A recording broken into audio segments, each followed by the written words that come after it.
Let me tell you something loud and clear. They are in big trouble not because of what happened to them, but because of how they chose to respond to it. They let the bitterness stay. They let the disappointment settle. They gave the anger a permanent seat in their spirit, and now they're stuck in a cycle, living a life built by feelings that were never meant to last. But here's the truth. Negative feelings are not your enemy. They are the alarm system, not the prison guard.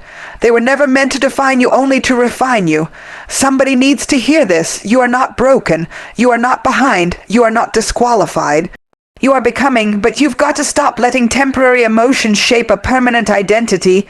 The world is loud right now. Pain is loud. Fear is loud. But so is purpose. So is power. So is peace. This message is not for the weak. It's not for the ones who want to stay the same. This is for the one who's ready to shift. This is for the one who's ready to rise. This is for the one who knows deep down, I can't keep feeling like this, and I won't. Let's go there. Let's break the cycle. Let's expose the truth about your negative feelings and take back your mind, your joy, your identity. You wake up and that weight is still there, that heaviness that wraps itself around your chest before your feet even touch the floor.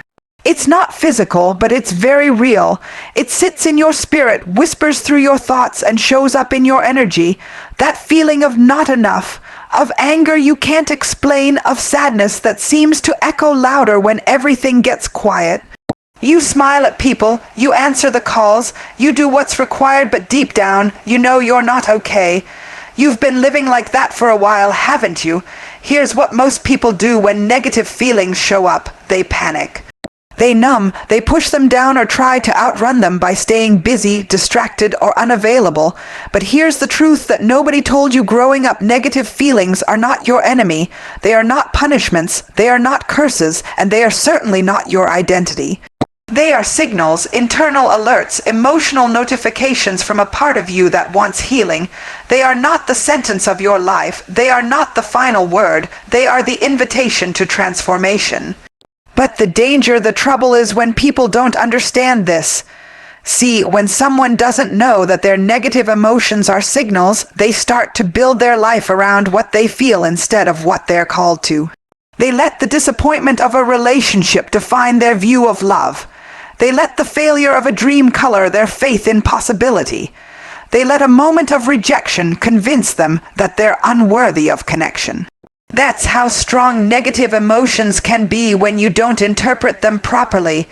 It's like hearing an alarm go off in your house, and instead of checking what triggered it, you assume the alarm is the problem, so you tear the wires out, or worse, you sit there and let the house burn. Your anxiety is not the issue, it's the alarm. Your anger is not the prison, it's the pressure valve. Your sadness is not the identity, it's the indicator. But when you treat a signal like a sentence, you stop moving.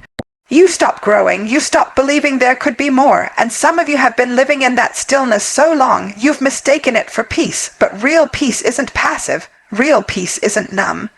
Real peace is knowing that even if I feel fear, I won't let it lead me. Even if I feel shame, I won't let it settle in me. There are people right now who are in trouble, big trouble, not because they don't have purpose, not because they don't have potential, but because they've let one negative emotion rewrite the entire story of their life. They didn't recognize the feeling for what it was, so they surrendered to it instead of processing it. That's how trauma passes through generations. That's how bitterness infects blessings. That's how pain becomes identity. But let's pull this apart deeper. When you feel overwhelmed, it's not always a sign of weakness. It might be the sign that you've been carrying too much alone for too long. When you feel resentment, it's not proof that you're bitter. It may be proof that your boundaries have been violated again and again. When you feel tired beyond sleep, it doesn't mean you're lazy. It might mean your soul is tired of pretending.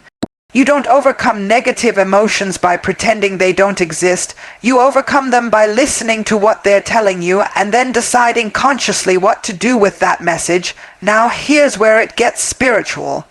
Your emotions are energy motion in the spirit. Every feeling carries a frequency. That means when you stay in a state of guilt, shame, grief, or fear, you literally attract more thoughts, people, and circumstances that match that same vibration. It's not magic, it's law, and the law doesn't care how justified your pain is, it just multiplies what you focus on. So the question becomes, what are you rehearsing in your mind? Because if you keep rehearsing the story where they hurt you, where you lost, where you failed, then you are spiritually binding yourself to the energy of that pain. That's why you feel stuck. That's why doors won't open. Not because you aren't worthy, but because you keep aligning with the past instead of the promise. Listen to me, you don't have to feel your way into a breakthrough. You choose your way into one. You take the message that the negative emotion is giving you, and you say, "Thank you, now I'm choosing again." You feel the fear and you move anyway. You hear the old voice that says you're not enough, and you speak over it with truth. You confront the sadness not to wallow in it, but to walk it out. Some people get addicted to the feeling of being low because it gives them permission not to try anymore. That's the trick of the enemy, to make you believe that feeling stuck means you are stuck. But stuck is not a state, it's a signal. It's asking you, are you ready to shift? Are you ready to let go of that label, that story, that past version of yourself? Because here's the truth, the version of you that you're becoming cannot survive in the same frequency as your old feelings. The woman or man who walks in clarity, purpose, boldness, they can't live in the same house where guilt and shame and doubt run the show. So the eviction notice has to be served, not to the feeling, but to the interpretation of it. You have to look that sadness in the face and say, "I see you, I honor why you showed up, but you no longer get to be the voice that directs my decisions." Most people never do that. That's why they stay in cycles. They pray for change, but they worship the feeling. They ask for healing, but they refuse to release the interpretation that keeps the wound open. You cannot receive peace while protecting the poison. You cannot become who you were created to be while babysitting the pain of who you used to be. There comes a moment in life when you have to realize something powerful, something most people go their whole lives never learning. Just because a thought shows up in your mind doesn't mean it belongs to you. It doesn't mean it's true. It doesn't mean it's final, and it certainly doesn't mean it has authority. See, the world taught us to identify with everything we think. We say, "I'm anxious, I'm broken, I'm a failure, I'm not enough." As if the thought came from who we are rather than what we're going through. But hear this, you are not your thoughts. You are the thinker. You are the awareness behind the thought. You are the observer, the filter, the decider. Your thoughts can be wild. They can be dark. They can be inconsistent, chaotic, or even cruel. But your power is not in the thought. Your power is in the one who chooses whether or not to believe it. And that's why some people are in deep trouble, because they've never separated who they are from what they think. They've believed every lie that passed through their mind. They've worn their shame like skin. They've let old voices become their new identity. They're trapped in cycles that were built by thoughts that were never even theirs to begin with. You've got to wake up to the fact that not every thought you think is coming from your truth. Some of those thoughts are coming from your past. Some are echoes of old trauma, old wounds, old words someone spoke over you when you didn't know how to guard your mind. Some thoughts are habits built from repetition, not reality. Just because you've thought it 1,000 times doesn't make it real, it just makes it familiar. And the most dangerous thoughts, the ones that dress up in logic, the ones that sound responsible. The ones that say, "Don't dream too big, stay small so you don't fail. Don't trust again, it's safer to stay guarded. Don't step out, you'll embarrass yourself." Those thoughts don't come shouting, they come softly. They pretend to be your protection, but they're really your prison. What you've got to realize is that every thought has an assignment. Every thought is either building you or breaking you. Every thought is either calling you forward or pulling you back. Every thought is a seed, and what you water grows. So if you keep watering thoughts of fear, what do you think will bloom? If you keep nurturing thoughts of guilt, what kind of fruit will that bear in your life? You can't produce peace when the soil of your mind is saturated with chaos. You can't walk in purpose when the atmosphere of your thinking is filled with limitation. That's why the battle isn't out there, it's in here. The real war is in your mind, and the enemy doesn't need to destroy you when he can distract you. He doesn't need to attack you when he can get you to attack yourself. That inner voice, the one that keeps telling you you're not worthy, you're not ready, you're not capable, you've got to challenge it. You've got to question where it came from, who told you that, who made you believe that you had to shrink to survive, who convinced you that your value depended on your past, your mistakes, or your lowest moment. You've got to become the gatekeeper of your own mind. You've got to start asking, does this thought serve me? Does it grow me? Does it align with who I am becoming? Because if it doesn't get to stay. It's not enough to have a dream, you need to have discipline of thought, because you will never rise above the level of your most dominant thinking. And don't get it twisted, we all have dark thoughts. We all have doubts. We all hear that inner critic sometimes. But the difference between someone who breaks through and someone who breaks down is this. The one who breaks through doesn't believe everything they think. Just because the thought shows up doesn't mean you have to open the door. You don't have to entertain it. You don't have to invite it in, feed it, or build your decisions around it. Some thoughts are trespassers, and it's time you started evicting them. You want to change your life, change your thinking, you want to break the cycle, start with your mental patterns. What do you say to yourself when no one else is listening? What are the words you whisper in the mirror, the stories you repeat in silence, the beliefs you've accepted without ever questioning their origin? Because here's what most people never realize. Your thoughts are not just mental, they're spiritual. They carry weight, they shape your frequency, and your frequency dictates your future. That's why you can't just affirm with your mouth while your mind still plays the same old tapes of defeat. You can't walk in destiny while thinking in dysfunction. You have to renew the mind, rebuild it, retrain it, rewire it, and know that won't happen in a day. That takes intention, that takes repetition, that takes spiritual discipline. But once you begin to observe your thoughts instead of obeying them, you unlock your authority. You reclaim your narrative, you stop living in reaction, and you start moving in creation. Because you were not made to be a slave to your mind, you were made to rule it. You were not created to live beneath the weight of intrusive thoughts, toxic beliefs, or mental noise.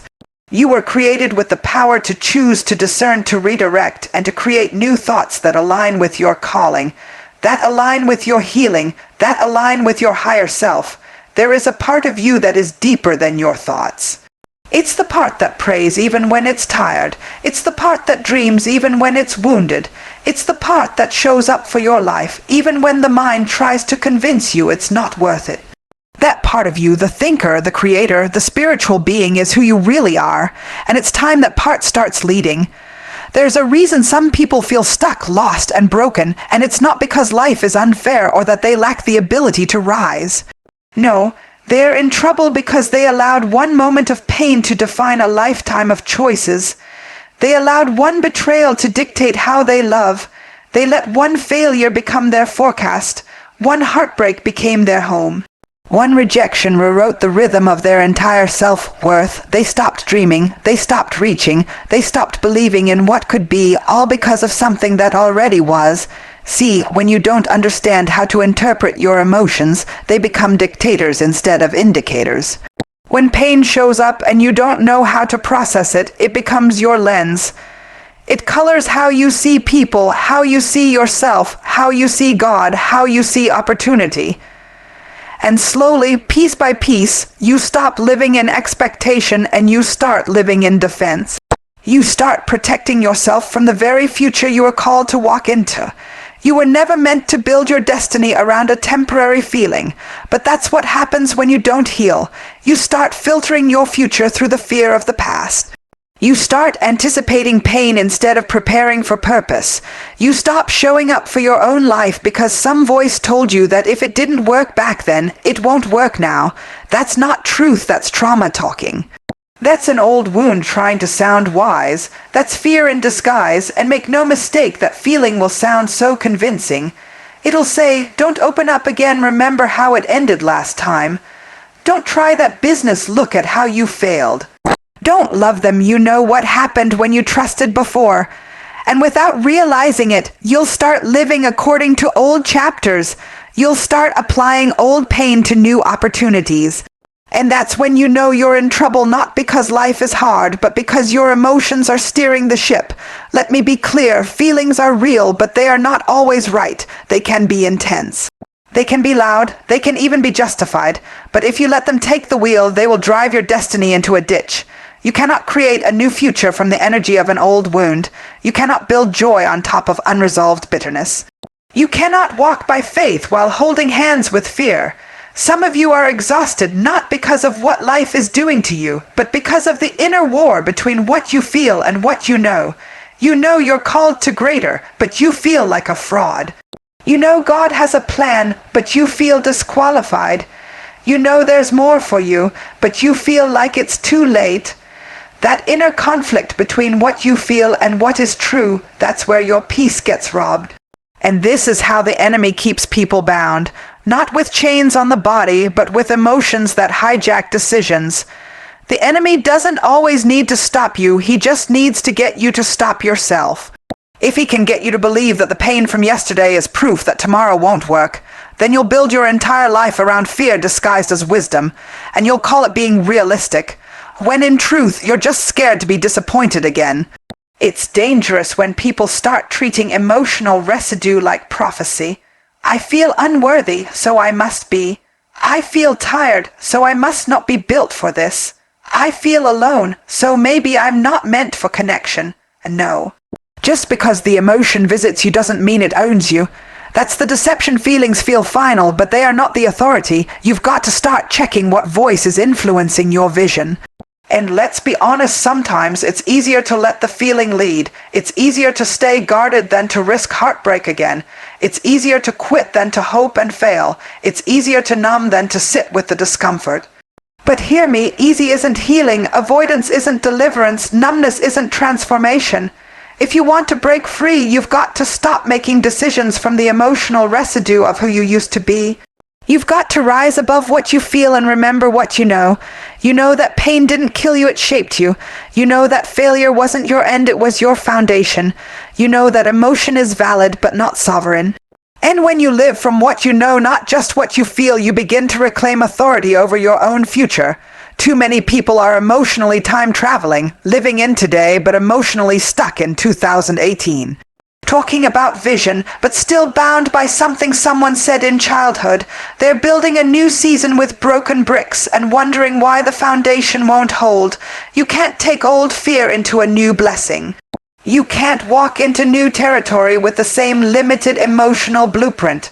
You've got to do the inner work. You've got to renew your emotional patterns, and this is where maturity shows up.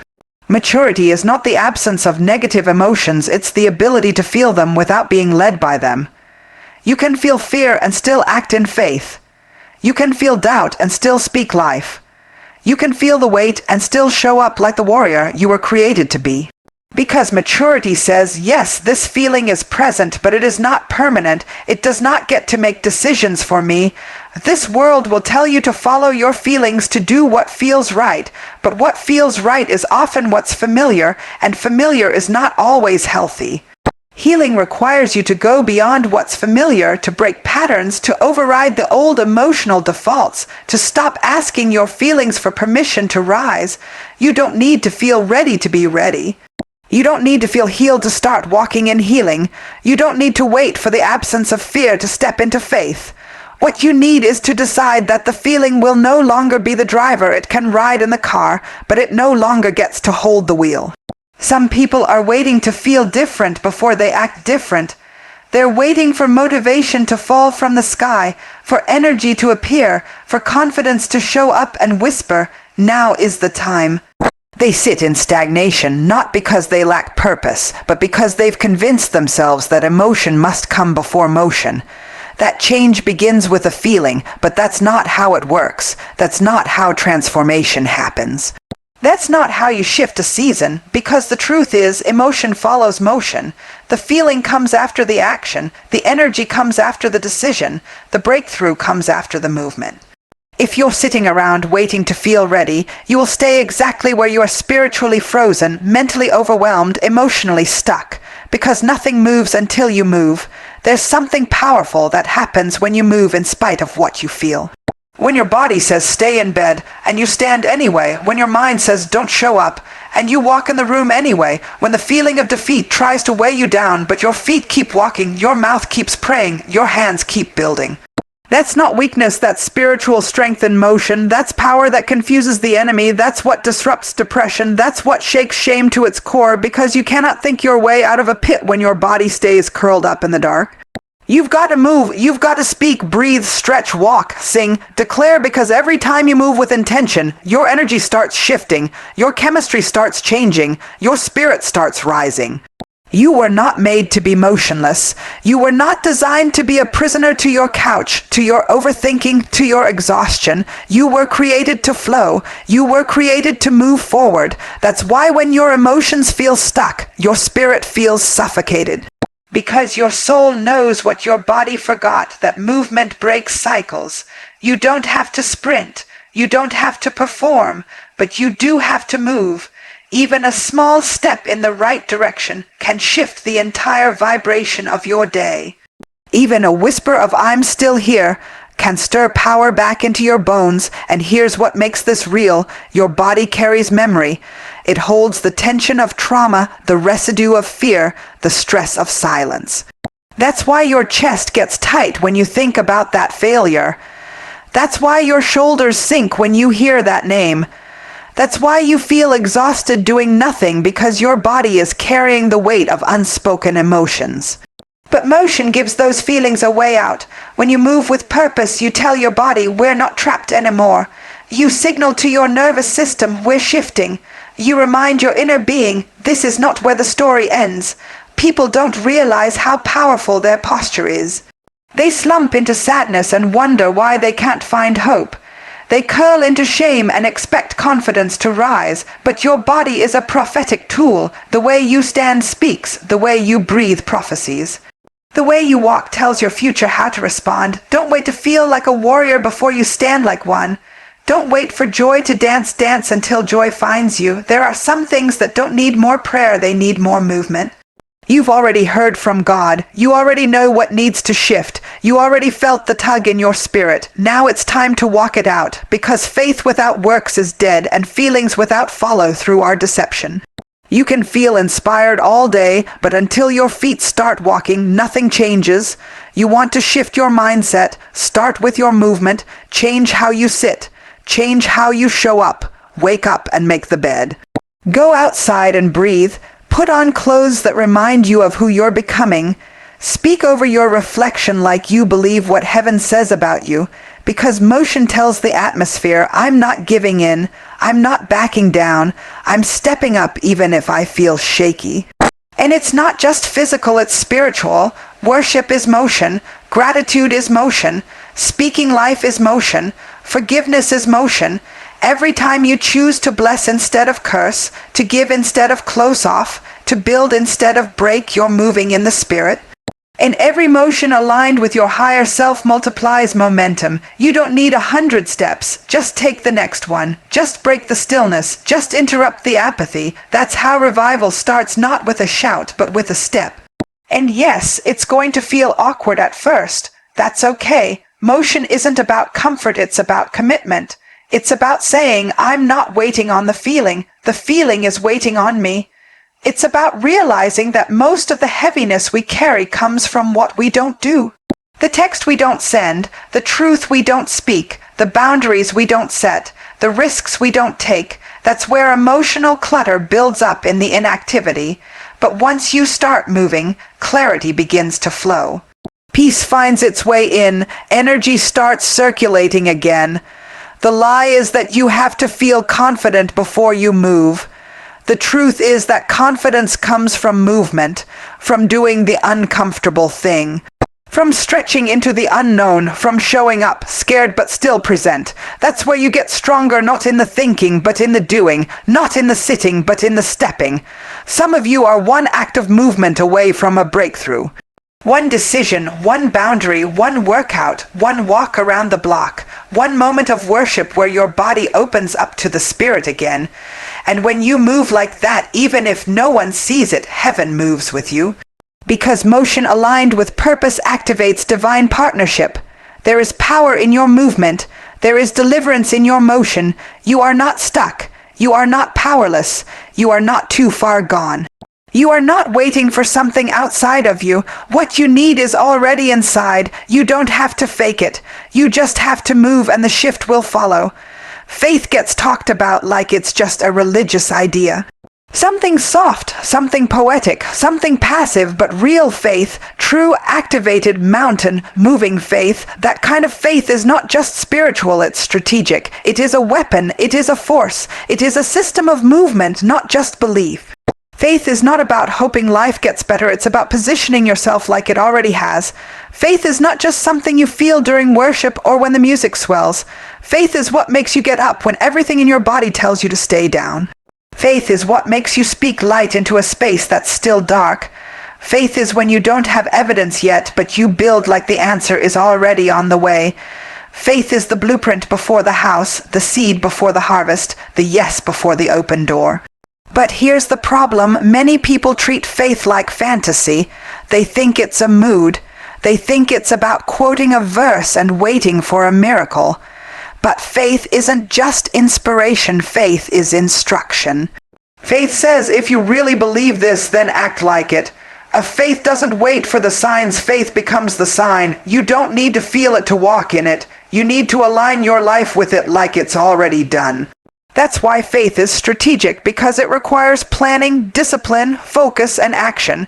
It's not enough to say you believe. What systems have you set up that prove you believe it? What habits back up your belief? What environments are you creating that align with the version of yourself you say you're becoming? If you say you believe in healing, are you surrounding yourself with people who speak life or people who feed your pain? If you say you believe you're called to greater, are you waking up like someone preparing for purpose, or are you just talking and waiting for a feeling to motivate you? Faith without a plan is procrastination dressed in spiritual language. Real faith has a schedule. Real faith says, even if I don't see the result yet, I will show up, I will study, I will stretch, I will sacrifice. Because when you have faith, you're not just hoping for something, you're training for it. You're preparing your spirit, your mind, your space, your calendar to receive what you say is coming. You wouldn't train like an athlete unless you believed the championship was real. You wouldn't rehearse like a singer unless you believed the stage was part of your story. So, why are you speaking vision but living like it's not possible? Faith doesn't shrink in the face of delay. Faith keeps building. Faith keeps watering. Faith keeps moving. That's how miracles meet momentum. And make no mistake, faith is uncomfortable. It will stretch you. It will expose everything that was built on fear. Faith will interrupt your excuses. It will challenge your routines. It will pull you out of safe places and force you to let go of your need for certainty. Because faith doesn't function in the visible, it lives in the unseen. It feeds on the invisible. It walks when it doesn't know where the next step lands. But it's in that space, the space between not yet and now, that faith becomes strategy. That's where you sharpen your vision. That's where you train your mind to expect what your eyes can't see yet. That's where you learn to speak over your atmosphere even when your circumstances don't reflect what you're declaring. That's where you learn how to sustain belief under pressure. Strategic faith doesn't need constant reassurance. It doesn't need applause. It doesn't need everyone to understand. It just needs alignment. You align your time with what you believe. You align your energy with what you believe.